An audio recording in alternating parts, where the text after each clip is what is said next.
요한계시록에는 보좌가 둘이 있습니다. 땅 위의 보좌와 하늘 위의 보좌입니다. 땅 위의 보좌는 로마 황제가 앉아서 하나님의 백성들을 핍박하고 사자밥이 되게 하고 온갖 압제를 가해서 순교하게 하는 그런 보좌입니다. 하늘 위의 보좌는 지상에서 마지막까지 믿음을 지키고 순교하거나 믿음을 지키고 하늘나라로 온 사람들의 하나님의 보좌에서 그들의 눈물을 씻어주시고 그들을 위로해 주시고 하나님 보좌 주위에서 하나님을 찬양하며 영생을 누리게 하는 보좌입니다. 하늘 보좌에 계신 하나님 손에 두루마리가 있습니다. 그 두루마리에는 7 도장이 찍힌 두루마리입니다. 이 두루마리를 펴서 읽을 수 있는 사람은 딱 한 분입니다. 다윗의 뿌리, 어린 양 예수, 예수님만 그 두루마리를 받아서 인봉을 도장 찍은 것을 떼고 읽을 수 있습니다. 그런데 이제 요한계시록에서 어린 양 예수께서 첫 번째 인을 뗄 때에 흰말이 등장하고 둘째 번 도장 뗄 때에 붉은 말이 등장하고 셋째는 검은 말, 네 번째 도장 인을 뗄 때는 청황색 말이 등장하는 이야기, 지난 시간에 우리가 읽고 살폈습니다. 5 번째 인을 뗄 때 아주 참 극적인 장면이 연출됩니다. 요한계시록 6장 9절 말씀, 요한계시록 6장 9절, 내가 여러 시간 요한계시록을 읽어 나가는 것은 성도님들이 요한계시록을 어렵다, 무슨 말인지 모르겠다, 요한계시록을 가까이 하지 못합니다. 그러나 막상 자세히 그 시대의 배경, 그 안에 담겨 있는 상징, 메타포, 이걸 잘 이해하고 나면은 정말 요한계시록은 따뜻한 글이고 어렵지 않는 길이고 아주 은혜가 깊어지는 책이 요한계시록입니다. 6장 9절, 5째 인을 떼실 때에 어린 양 예수님이 손에 들고 7 도장에 5 번째 도장을 떼실 때에 그 말이지요. 내가 보니 하나님의 말씀과 그들이 가진 증거로 말미암아 죽임을 당한 영혼들이 제단 아래에 있어 땅 위의 보좌 로마 교황 그 권세로 인하여 핍박받고 순교당하고 경제권을 뺏기고 그 사람들이 하늘나라 가서 보좌 앞에서 하나님께 청원을 합니다. 10절입니다. 큰 소리로 불러 이르되 거룩하고 참되신 대주제여, 땅에 거하는 자들을 심판하여 우리 피를 갚아주시 아니하시기를 어느 때까지 하시려나이까. 하나님, 우리 언제 우리 한을 풀어주실랍니까? 너무너무 억울하게 하나님 섬기는 걸로 이렇게 속절없이 순교당하고 사자밥이 되고 이렇게 고난당하다가 하늘 보좌 하나님 앞에 왔는데 우리 좀 한을 풀어주십시오. 우리 핏값을 좀 갚아주십시오. 언제까지 그 땅 위에 못된 무리들을 그냥 두시겠습니까? 그랬더니 11절 말씀, 아주 참 소중한 말씀입니다. 각각 그들에게 흰 두루마기를 주시며 이르시되 아직 잠시 동안 쉬되 그들의 동무종들과 형제들도 자기처럼 죽임을 당하여 그 수가 차기까지 하라 하시더라. 좀 더 기다려라. 왜냐? 순교해야 될 티오 숫자가 있다. 하나님의 길고 긴 구원 역사에서 복음을 위하여, 진리를 위하여 순교해야 될 숫자가 티오가 있는데, 너희들은 순교하고 하늘나라 이래 왔지만은 요즘 땅 위의 교인들은 겁먹었는지 순교하는 숫자가 안 채워진다. 그 숫자가 찰 때까지 잠시 기다려라. 참 좋은 말씀이지요. 그런데 그 다음 12절에 여섯째 번 도장을 딱 뗐습니다. 그랬더니 기다린 보람이 있어서 하나님께서 여섯 번째 도장을 예수님이 떼니까 진노의 날이 임해가지고 그 못된 무리들 전부 주님께서 징계하십니다. 12절, 내가 보니 여섯째 인을 떼실 때에 큰 지진이 나며 하나님이 움직이시는 겁니다. 성도들의 억울한 사정, 그걸 다 이제 살피셔서 하나님이 진노의 날에 움직이십니다. 해가 검은 털로 짠 상복같이 검어지고 달은 온통 피같이 되며 하늘의 별들이 무화과 나무가 대풍에 흔들려 설익은 열매가 떨어지는 것 같이 떨어지며 지상에 이제 진노의 날이 임합니다. 그랬더니 그 믿는 무리들을 박해했던 장군, 높은 사람, 황제, 그 따르던 그 무리들 막 두렵고 떨려서 바위 뒤에 숨고, 아이고 큰일 났네, 큰일 났네, 숨고 요란했습니다. 17절 말씀, 그들의 진노의 큰 날이 이르렀으니 누가 능히 서리요. 하나님이 노하셔서 이제 대진노를 일으키시는데 이 재난에서 누가 살아남겠는가? 이 6장 마지막 절인데 7장 들어가면은 그 유명한, 아니다, 내가 뽑아놓은 14만 4천 명이 있다. 그들은 진노에서 면제된다. 그 14만 4천 명은 어떤 사람이냐? 하나님의 도장으로 이마에 도장 찍은 사람들 14만 4천 명이다. 이건 하나님의 도장입니다. 그런데 요한계시록 13장에는 사탄의 도장이 있습니다. 사탄의 우두머리 666, 사탄의 우두머리가 찍은 도장. 7장에는 하나님의 도장, 하나님의 도장을 이마에 받은 사람 몇 명이라고요? 14만 4천 명은 그 진노의 날에 다 보호받는 겁니다. 그런데 우리가 성경을 깊이 읽어야 되는 것이 요한계시록 7장에 나오는 14만 4천 명 이마에 도장 찍었던 그 도장하고 계시록 13장에 사탄의 우두머리가 찍는 도장하고 글자가 달라요. 헬라어로 단어가 다릅니다.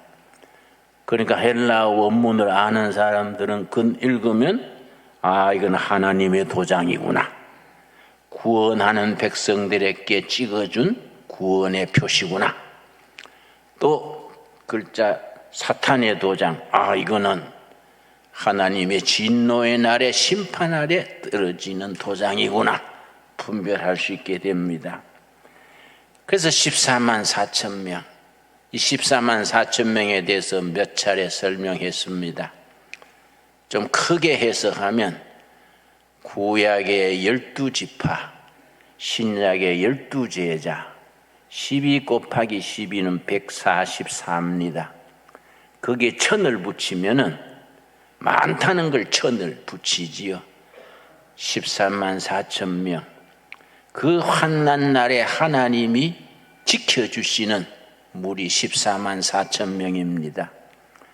또 성경에서는 12지파 중에 각 지파에 12,000명씩 12지파니까 14만 4천 명이지요.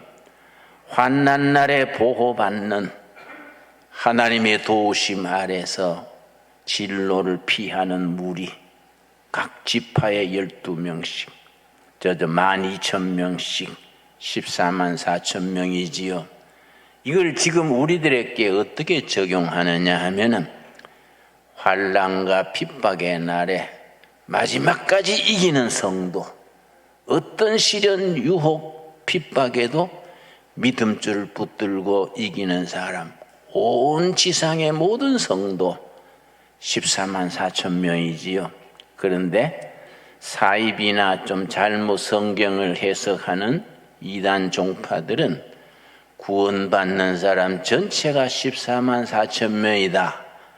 박태선 전도관, 신천지 그런 데서는 그렇게 해석을 하지요. 그러나 그게 아니고 9절 말씀 7장 9절 이 일 후에 내가 보니 각 나라와 족속과 백성과 방언에서 아무도 셀 수 없는 큰 무리가 나와 흰옷을 입고 손에 종려가지를 들고 보호자 어린 양 앞에 서서 10절이 하늘나라에서 하나님의 백성들이 하나님을 찬양하는 찬양의 내용입니다. 10절 말씀. 그러니까 요한계시록 7장 10절이 참 중요합니다. 우리 한번 같이 읽겠습니다. 큰 소리로 외쳐 이르되 구원하심이 보호자에 앉으신 우리 하나님과 어린 양에게 있도다. 하늘 보호자 계신 하나님께 구원하심이 보호자에 앉으신 우리 하나님과 어린 양에 있도다.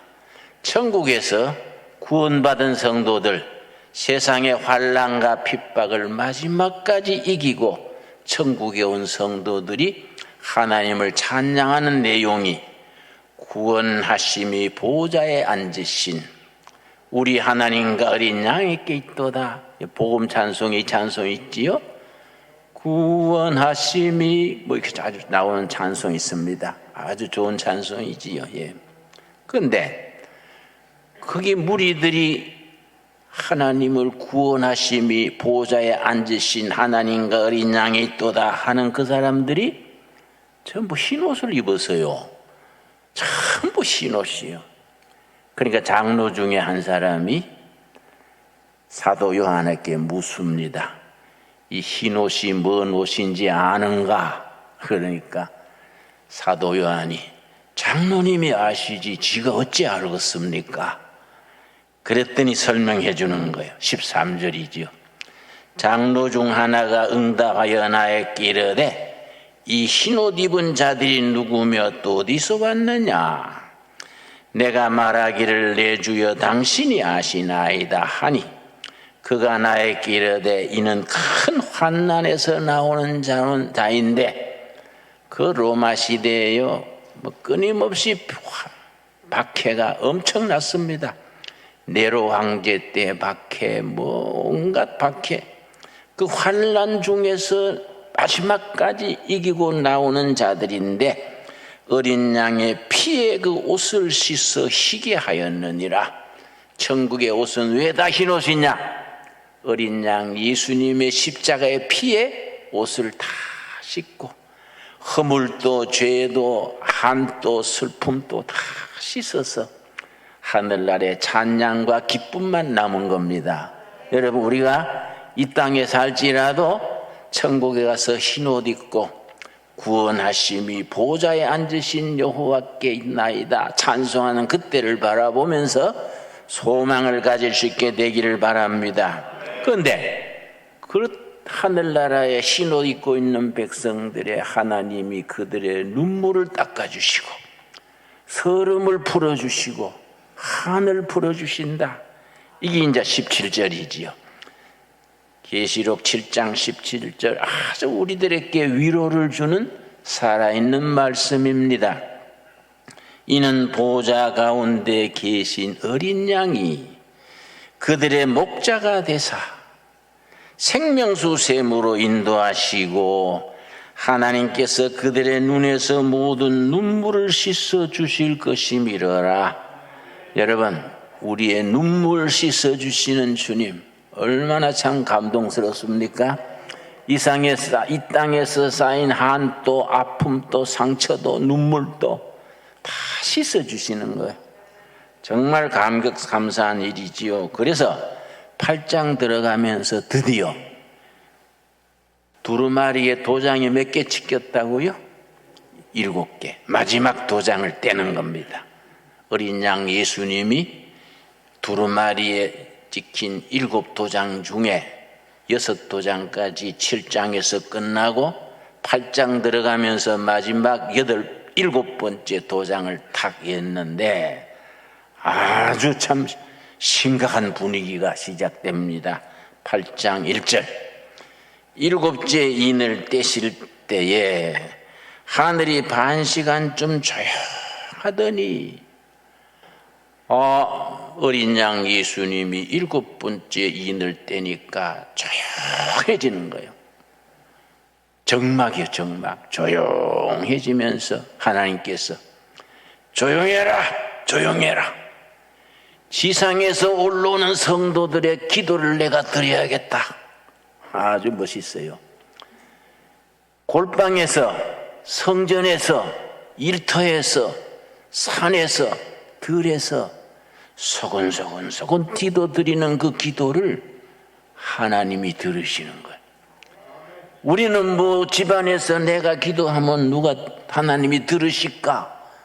내 이 연약한 기도를 뭐 하나님이 신경 쓰실까? 그래 생각할 수 있지요? 계시록 8장은 아니다. 7째 인을 떼실 때에 하나님이 조용해라. 내가 땅 위에서 올라오는 성도들의 기도를 들어야겠다. 우리 기도를 들으시는 하나님 찬양할 수 있기 바랍니다. 그러고서는 천사가 7이 나온 거예요. 천사가 7이 나왔는데 각 천사에게 나팔. 7천사의 7나팔. 그 다음 8장 9장부터는 7나팔 또 하나씩 불 때마다 역사가 일어나는 거지요. 그런데 그 역사가 일어나는 기초가 뭐냐? 지상에서 올리는 성도들의 기도. 그 기도가 하늘에 올라가서 그래서 지상의 역사가 일어나는 겁니다. 그런데 7천사에게 7나팔을 주시고 하나님께서 하나님 보호자 앞에서 3절 천사들이 하나님 보호자 앞에서 금으로 된 대접을 갖고 나왔습니다. 그 금으로 된 대접 속에 뭐이 들어가느냐? 이런 게 이제 요한계시록 이해하는데 정말 흥미진진하지요. 8장 3절 또 다른 천사가 와서 7나팔을 받은 7천사 외에 다른 천사가 나타나서 제단 곁에 서서 금향로를 가지고 많은 향을 받았으니 다른 천사가 나와가지고 하나님 보호자 앞에서 금으로 된 향로요. 금향로를 가지고 하나님 보호자 앞에 딱 섰는데 그 향로에 뭐이 담기느냐? 여기 요점이요. 금향로를 가지고 많은 향을 받았으니 이는 모든 성도의 기도와 합하여 보호자 앞 금제단에 드리고자 함이라. 금향로에 뭐이 들었다고요? 우리 땅에서 드리는 기도, 골방에서, 성전에서, 일터에서 우리가 소곤소곤 우리가 뭐 기도를 크게 할 통성 기도할 때도 있지만은 그 혼자서 조용조용 드리는 기도가 아무도 못 듣고 아무도 신경 쓰지 않을 것 같은데 그 기도가 하늘에 올라가서 향기가 하늘로 올라가듯이 금향로의 기도가 쌓이는 거예요. 하나님이 그 성도의 기도를 받으시는 거예요. 그 기도를 받으시기 위해서 조용해라 조용해라 조용해라, 내가 땅 위의 성도들의 기도를 들어야 되겠다. 그 기도가 연기가 올라가듯이 향기가 올라가듯이 금항로에 쌓이는 거예요. 금항로의 기도가 꽉 쌓이면은 하나님께서 액션하시는 거예요. 역사하시는 겁니다. 그래서 4절이지요. 4절, 8장 4절. 향년이 성도의 기도와 함께 천사의 손으로부터 하나님 앞으로 올라가는지라. 천사가 향로를 가지고 제단에 불을 담아다가 땅에 쏟음에 우레와 음성과 번개와 지진이 나더라. 드디어 하나님께서 성도들의 기도를 들으시고 지상에 역사하시는 겁니다. 아주 극적인 드라마틱한 역사가 일어나는데, 먼저 중요한 것은 우리가 오늘 이 말씀에서 마음에 꼭 새겨야 될 것은 우리 각 사람이 합심해서 구역에서 뭐 가정에서 드리는 기도가 연약해 보이지요. 소곤소곤 그렇게 기도하는데 하나님은 들으시는 거예요. 들으시고 그 기도가 금향로에 쌓여가지고 때가 되면 하나님이 역사하시는 겁니다. 그래서 우리나라 시인 중에 운동권 출신 시인이 있는데 이름이 박노해예요. 노동자의 해방, 그걸 따서 박노해. 그 사람의 시를 내가 참 좋아합니다. 박노해 시인이 쓴 시 중에 기도의 힘, 이런 시가 있습니다. 힘센 자는 기도하지 않는다. 강한 자는, 많이 가진 자는 기도하지 않는다. 기도는 연약한 자들이 기도한다. 그러나 그 기도가 세계를 바꾼다. 아주 기도의 힘이라는 시인데 아주 우리들에게 멋있는 시요. 힘센 자, 잘 먹고 잘 사는 자, 이 땅의 권세를 누리는 자들은 기도 안 한다. 어떤 사람이 기도하느냐? 상처받고 눌리고 어려움에 있는 자들이 소곤소곤 하나님, 내 기도 들어주십시오. 간절히 기도한다. 그 기도가 세상을 변화시킨다. 참 귀한 말이지요, 여러분.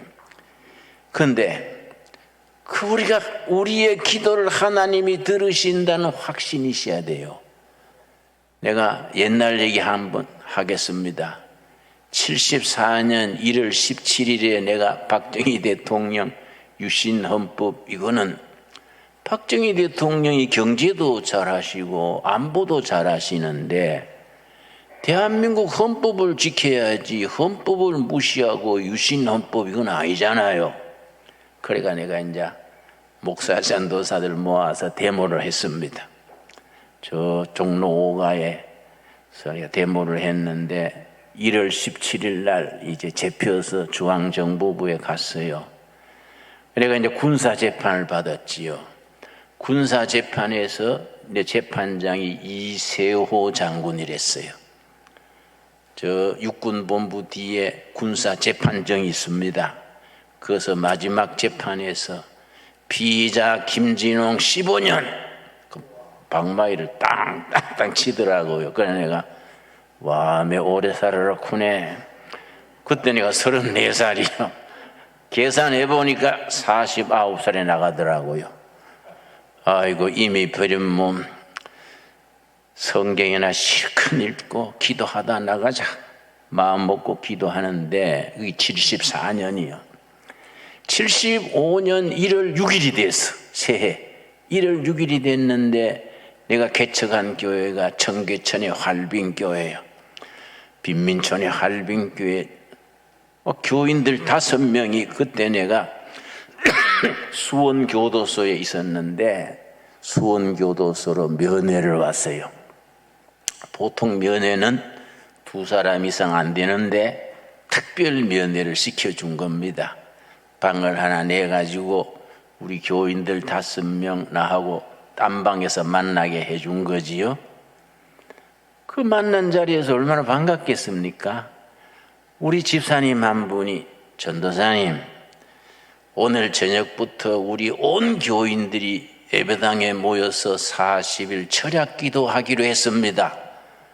오늘 걱정되지요. 야, 이 사람들아, 빈민인촌이 겨울에는 잘 먹도 못하는데 잠이 보약이요. 잘 못 먹어도 잠이나 푹 자야지. 그럼 몸 상해. 그랬더니 우리 집사님이 그래요. 전도사님, 성경에 보니까요, 베드로가 감옥에 있는데 누군가 집에서 합심 기도했더니 옥문이 열렸습니다. 사도행전에 나오거든요. 우리가 40일 철야하면은 옥문이 열릴 줄 믿습니다. 그래서 야, 이 사람들아, 그때는 그때고 지금은 지금이지 사람이 다르지 않냐. 베드로는 배시고 나는 김씨 아이가 막 푹 자고 먹고 내가 뭐 15년 받았는데 1년 살고 나가면 되겠냐. 나라법도 체면이 있지. 내가 그랬더니 이거 전도사님 그렇게 법 좋아하시면 왜 법 어기고 들어왔어요? 그래서 나는 뭐 잘 지내다 나갈 테니까 잘 먹고 그래 쉬라고 그랬는데 우리가 알아서 할 거예요 하고 갔어요. 난 잊어버렸지요. 40일이 2월 14일이요. 2월 14일. 나는 잊어버렸는데 2월 14일 저녁 끝나고 2월 15일 아침에 교도관이 와가지고 내 죄수 번호가 73번이요. 73번 기쁜 소식이요. 집에 가시게 됐습니다. 진 갖고 나오세요. 이러는 거예요. 그래 내가 정치범들은 자꾸 교도소를 옮겨요. 내가 또 교도소 옮기는 모양인데 아직 추우니까 2월달이 지역엔 춥잖아요. 이왕 보내려면 저 제주교도소나 진주교도소나 따뜻한 데로 보내주시오. 그랬더니 예, 나가신 뒤에 하와이를 가시든지 제주도를 가시든지 알아서 가시오. 그럼 옮기려고 짐 사고 나왔더니 수원교도소 정문이 탁 열리는데 우리 교인들이 차를 2대 대절해 와가지고 쫙 줄을 서가지고 프랑카드를 들고 왔어. 할렐루야, 우리 목자 돌아오신다. 이거 들고 내가 나가니까 할렐루야 올리는데 얼마나 기쁘겠습니까? 땅이 흔들리는 것 같아. 내가 땅바닥에 앉아가지고 땅바닥에 이불을 맞추고 감사합니다. 눈물이 나더라고. 안 그렇겠습니까? 차를 타고 내가 이제 청계천 빈민촌 우리 교회로 들어오는데 내 옆에 있던 집사님이 전도사님 오늘 며칠째인지 아세요? 그래서 내 징역 들어온 지 며칠째냔 말이야. 그랬더니 아니에요. 우리 1월 6일 가지고 40일 철야 기도한다 했잖아요. 어제 딱 40일 끝났는데 오늘 옥문이 열렸지 않습니까? 그래서 내가 깜짝 놀래가지고 이야, 그 신기하네. 어떻게 40일 금식 딱 끝나는데 그 시간 맞춰 옥문이 열렸을까? 그랬더니 교인들이 불만이에요. 신기하다가 뭡니까? 우리가 잠이 와서 죽겠는데 응? 40일 철야했으니까 잠 오지 않겠습니까? 여러분, 하나님이 춥고 배고픈 백성들의 기도를 들으시는 거예요. 응? 잘난 사람, 힘센 사람, 잘 먹고 잘 사는 사람은 기도 안 해도 살지요? 그러나 우리 바닥에 사는 사람들은 하늘을 쳐다보고 기도하는 겁니다. 그 기도를 들으셔서 그 기도가 하늘에 올라가서 금향로에 쌓이는 거예요. 그 기도가 쌓여가지고 하나님의 때가 되면은 지상에 역사하시는 겁니다. 여러분, 그래서 요한계시록이 위대한 책입니다. 위대한 책. 계시록의 이 위대한 역사, 기도 응답의 역사요. 기도 응답. 지금 또 그 하나님이 살아계셔서 우리들의 기도를 들어주십니다. 여러분, 우리가 하나님 영광 돌리기를 원하지요? 뭐 우리한테 집 팔아가 바쳐라 그거 아니에요. 뭐 직장 사표 내고 선교사로 나가라 그것도 아니에요. 하나님 영광 돌리는 게 뭐이냐? 요한복음 14장에 보면은 우리가 하나님 영광 돌리는 길이 있습니다. 요한복음 14장입니다. 다 우리 성도들이 하나님께 영광 돌리기를 원하지요? 예, 어떻게 하나님께 영광을 돌리느냐? 14장 13절 말씀. 우리 기도가 하나하나 응답받아서 그래서 하나님께 영광을 돌리게 됩니다. 14장 13절. 너희가 내 이름으로 무엇을 구하든지 예수 그리스도의 이름으로 하늘 아버지께 기도하면 내가 행하리니. 우리 기도가 골방에서 성전에서 소곤소곤 기도하는 걸 하나님은 들으시는 거예요. 그래서 요한계시록 8장 시작되면서 7째 인을 탁 떼니까 조용해라 조용해라. 내가 지상에서 올라오는 성도들의 기도를 드려야겠다. 아, 멋있지 않습니까? 내 혼자 멋있으면 안 되는데 이거 안 그래요? 여러분 막 가슴에 닿습니까? 응? 하나님께서 7째 인을 예수님이 탁 떼니까 정막이요 정막 조용해지는 거예요. 하나님이 조용해라 조용해라. 지상에서 올라오는 미약한 성도들의 기도를 내가 드려야겠다. 그 기도가 금향로에 쌓여가지고 세상을 바꾸는 겁니다. 자, 14장 13절 요한복음. 너희가 내 이름으로 무엇을 구하든지 내가 행하리니 이는 아버지로 하여금 아들로 말미암아 영광을 받으시게 하려 함이라. 여러분 아멘 하시지요? 우리 하나님께 영광을 어떻게 돌리느냐? 뭐 거창하게 나갈 거 없어요. 소곤소곤 작은 목소리로 가족들이 모여서 구역이 모여서 혹은 혼자서 합심해서 기도할 때 예수님의 이름으로 기도하면은 하나님이 그 기도를 들으시고 응답하시는 거예요. 그 기도가 응답받는 것이 하나님께 영광 돌리는 겁니다. 여러분 우리 신강 둘의 교회든 둘의 수도원이든 다 기도하는 교회, 기도하는 수도원, 우리 성도들 각 가정에서 다른 일 하기 전에 먼저 기도하는 가정, 기도하는 교회로 세워갈 수 있게 되기 바랍니다. 기도하겠습니다. 하나님 감사합니다. 하늘 보좌에서 우리 기도를 들으시고 우리 기도를 낱낱이 들어 응답하신 하나님 찬양합니다. 우리의 기도가 하늘 보좌에 상달되어 금향로에 쌓여서 그 향기가 하나님 앞에 올림바 되어서 하나님이 역사하셔서 응답하시는 그 약속의 말씀 믿습니다. 우리가 천국 가서 흰 옷 입고 하나님을 찬양하며 구원하실 이가 보좌에 앉으신 하나님과 어린 양에게로다. 찬양하는 그 미래의 비전을 바라보면서 오늘도 내일도 우리 한 세상 살아가면서 시련도 역경도 아픔도 다 이겨나가게 하여 주시옵소서. 예수님 이름 받들어 기도드려 사옵나이다. 아멘.